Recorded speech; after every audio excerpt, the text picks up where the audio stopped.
Hello and welcome to Dad's a Nerd. I'm Jake. I'm your host, or whatever you'd want to call that, for Dad's a Nerd, bringing people, kind of all sorts of insights on all things nerdy, Star Wars, Disney, Avengers, Harry Potter, you name it. I'm a big fan of a lot of those, so trying to bring the best of all of it to you as I can. So today we're going to be talking about The Mandalorian. Now, I have another video where we review things in Disney Plus, and I talk about the fact that The Mandalorian is actually one of the things I was the most excited about and I've been blown away by. Now, at the same time, being a big Star Wars nerd, I have a lot of people bubble up some questions to me that I started to find that I'm answering a lot of the same questions. So I figured I'd put together this things to know. So whether you've actually started watching the Mandalorian series or you're about to, and you have maybe some questions, or maybe this just helps provide some more context of what's going on, then that's what this is for. So let's get started. The first thing I want to dive into is the timeline, where this falls. So we know for a fact that this falls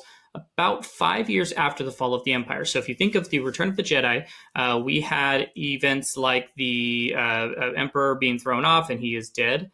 We have the celebration on Endor because, of course, the great part is that the Death Star has been blown up yet again. Now, Jon Favreau is the one that actually said it's 5 years after the fall of the Empire. So in the Return of the Jedi. So if we think about it in this context, Emperor is killed, and he maybe there's probably some remnants of the Empire that sticks around for a little bit, but it falls apart, it crumbles. But it's not until 25 years after the Mandalorian that we see the rise of the First Order. So we can best guess, based off what we know, that the Mandalorian falls between 5 and 7 years after we see the Return of the Jedi. We know this because of a couple reasons. Jon Favreau flat out said that. He's the one that's been writing it and producing it. But we also start to see certain things, like we know for a fact that the Mandalorian, he will not accept the Imperial credits in order for a payment. So that's no spoilers. Like I said, try not to give anything away. There are specific characters we talk about, don't talk about, things we talk about and won't talk about, because naturally I don't want to give away any of the bigger reveals of the storyline. But he will not accept the Imperial credits. That's because it's falling apart. You'll also see, and this is in the trailer, so I'm not giving anything away, but he enters into a room where you see stormtroopers. Now, if you look at those stormtroopers, they are very mangled and beat up and taken apart. And so this is clearly a place that is in ruin and falling apart. And so, naturally, that's about where it falls. That's been one of the biggest questions. Now, I also have people who say, like, Mandalorian, what is that? Is he related to Boba Fett? Is he related to Jango? Is he? So we're going to talk a bit about that. So the Mandalorians, there is quite a bit that we know about the Mandalorians and where they're from. So clearly they're from a planet that is called Mandalore. And we've seen various Mandalores throughout time. Mandalorians, to give you like the textbook answer, is they were very much like a warmongering people. They fought all sorts of people. They fought the Jedi. They fought themselves. They fought all sorts of things, broken up in different clans and groups and things like that. But the thing that we know about them is that they all wear very distinctive armor, and like it was armor that you recognized it, similar to like a lightsaber you could just easily recognize that was a Jedi. The Mandalorian armor stands out, and you'll see that in the episodes throughout the series, The Mandalorian. But we do see certain characters that pop up. So we know for a fact that there is people like, let's see, so get through a couple of these here. We know that we've got Boba Fett. So Boba Fett clearly is a Mandalorian. His father was Jango Fett. Now, Jango Fett was the one that clearly all of the clones were based off of. And we see in the prequels in episode 2, and we're learning more about as we get into the Clone Wars series. Naturally, we also see, though, there are people in like the Clone Wars. So which would be Duchess Satine. We've got the Death Watch. We've got all sorts of people that appear throughout that. Inside of the Star Wars Rebels series, there are also other Mandalorians that show up. So one of the main characters in Star Wars Rebels is Sabine Wren, and Sabine Wren clearly contributes to that. You learn a little bit more about some of the clans and backgrounds that are there. We learn a lot more also within the Legends series that are no longer considered canon, but we do know a lot about them. Biggest thing is that like there are clans and groups, and they're broken up into all sorts of things. In the real world, if you were to go to things like Comic-Con or conventions, you will see what are referred to as the Mandalorian the Mando Mercs and they are people who are all dressed up and they're in all sorts of things. I myself, I've made one for my son, and I have Mandalorian helmet and armor and everything. So it's very awesome to learn more about their culture and who they are. So clearly, we're going to dive deeper, just a little bit more about who they are and what that looks like. So Mandalore is where they come from, and it's basically an outer rim territory. It's a planet. One of their main moons is called Concordia. That's not really as important to know, other than it'll come up in a bit. But basically, Mandalore, it for a long time was a planet that was, a vast jungle, lots of native species and animals that lived on Mandalore. And then the Mandalorians, the humans, showed up. And so when they showed up, they were led by Mandalore the First, was what his name was. And basically they were crusaders. And they came and they started to want to take over the planet and develop it into what would become Mandalore. Now, we know that after years and years of fighting, it became kind of a desolate planet. And they had to move into these kind of bio cubes that existed. So, but when they first got there, the planet itself was more, had more habitants that were already there on the planet. And so, Mandalore, one of the big ones, was actually the biggest and baddest creature that was on Mandalore was called the Mythosaur.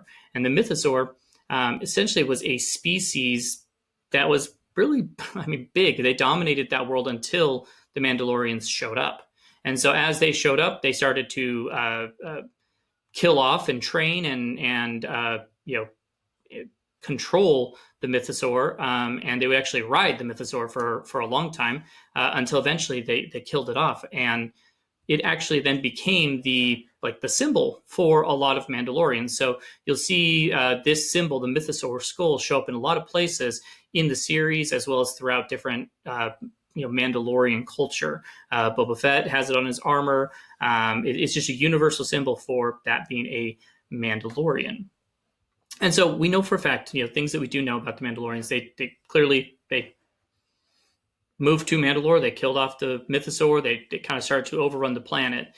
In reality, things to know is that they fought and fought and fought. They were a very war-mongering group of people. And they got into lots of conflicts with the Jedi, and just continued to just battle and fight against them. So eventually, the Clan Vizsla had one of their own be accepted into Jedi Order. And so they once again tried to be as peaceful as they could, but just centuries and centuries of war, Mandalore became where it was not that hospitable. So this is Vizsla, who eventually becomes the head of the Mandalorians, before it then becomes reduced down into basically a desert and to where it was not hospitable.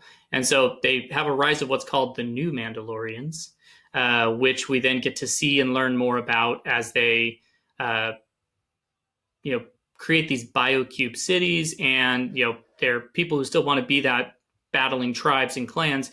They basically force them to go out to their moon, Concordia, which then gives rise to a lot of other storylines, plot lines, the Death Watch, and a lot of things that we then see pop up throughout all of throughout the Star Wars universe. So now there's important things to know about this. We know for a fact, we know a couple of things happened. So we know that they reduced the planet down to a desert. We know for a fact that they, are battling tribes, and then they go into this peaceful time, send their troops or their warriors off to the moon because they're like, hey, you got to stay there. But we also know that the Jedi kept an eye on them. There's stories about Obi-Wan coming back multiple times to Mandalore. I believe he had a relationship with their Duchess Satine. But we also know that during the Clone Wars, the Federation attacked them, the different Mandalorian settlements. And so we know for a fact that happened. Let's see, there's the biocubes, all sorts of fun stuff like that. So the Federation attacked them. They bombed them. They came, and not only did they bomb them, but they actually, we see scenes from the trailers of The Mandalorian where we see battle droids behind them and things happening that are going along that line. So in multiple instances, we then see this happen. And so those attacks continue to happen until after what they referred to as the Great Purge, which the Great Purge is Order 66, or basically when they decided to kill off all of the Jedi.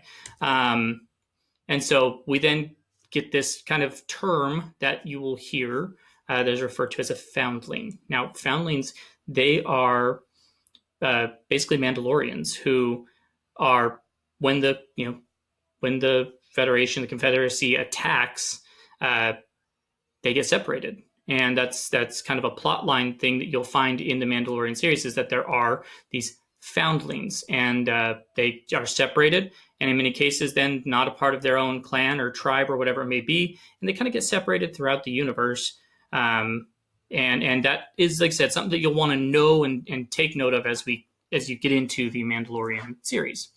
Now, flash forward, the Clone Wars happen, and people are getting separated. There's things like Death Watch comes to power, and eventually it all falls apart. And so I will talk more about that here in a bit as we dive a little bit deeper into Order 66, some of the stuff from Legends, and especially you're going to hear a term or something referenced called Beskar. Now, Beskar, that's something that you want to know.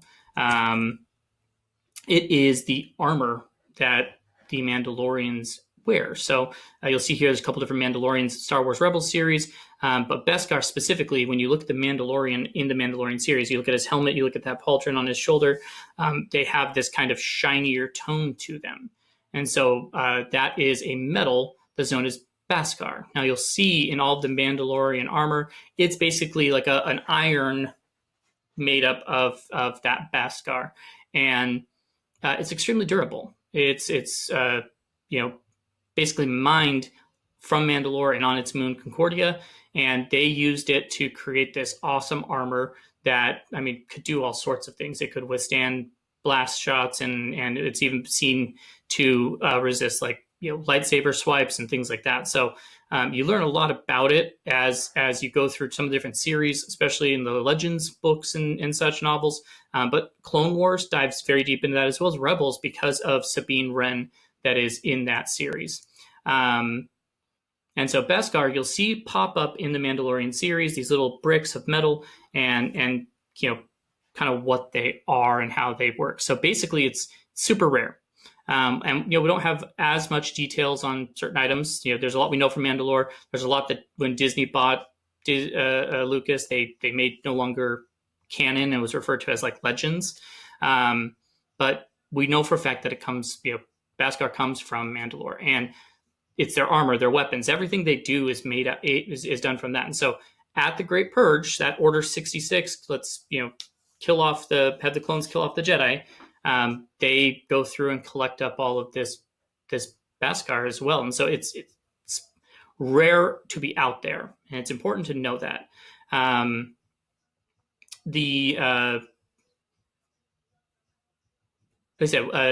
It will make an appearance once again in his helmet, his shoulder. There's all sorts of armors that appear from the different Legends series and whatever that may be. We even know for a fact that it lasts forever. So some cases it lasts hundreds of years. We know that with Sabine Wren, her armor specifically is, I believe, 500 years old.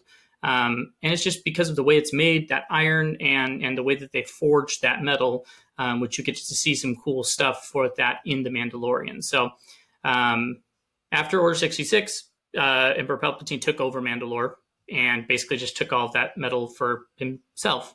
And so you'll hear the reference of Beskar in different places. You hear about it in the Rebels series, which, like I said, I've referenced a lot, and you will learn more about it. It plays an important part in the Mandalorian series. Now, we do know for a fact that, similar as you can see here with Sabine Wren's armor, different Mandalorians paint their armor differently. And so you'll learn that there's a whole bunch of things that go along with that. Basically, the signet of it represents what is your current, I guess, for lack of better term, it's like, what's your current quest? What's your goal?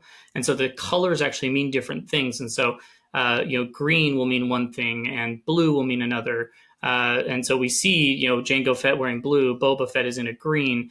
We've got the Red Death Watch and such. And so we know that those come into play as a signet or a representation of that. And you'll get to see some cool things as it pertains to that in the series as well. So that's all I have for today. Didn't want to go into too much detail. I mean, I've got all sorts of things that we could dive into about Order 66 and the killing off of the Jedi and Death Watch and how Sabine Wren comes into play. Like, there's a lot that we could dive into, and really what it comes down to is that if you haven't seen a lot of that, you're going to want to maybe go back and review some of it, but want to provide that context because The Mandalorian, super awesome series. Like I said, I don't want to give away any of the spoilers. Probably do some more as episodes go on, once people have had time to consume it. But didn't want to dive too deep into things that could give away plot lines or surprises that happen throughout episode 1 and episode 2. So I'd love to know what you think. What have you thought of The Mandalorian so far? Have you had other questions? Feel free to post them in the comments. Have you had other things that you're like, yeah, what about this or what about that? Once again, trying to avoid spoilers, so we'll have other stuff to come on that. But would love to know what people's thoughts are. What has been the thing that you loved about it? What's the thing that you're not sure about? Or what other questions do you have? Be more than willing to maybe record other videos to provide more context into that. So that's all I have for today. Hopefully you have a great week, and we'll see you on the other side.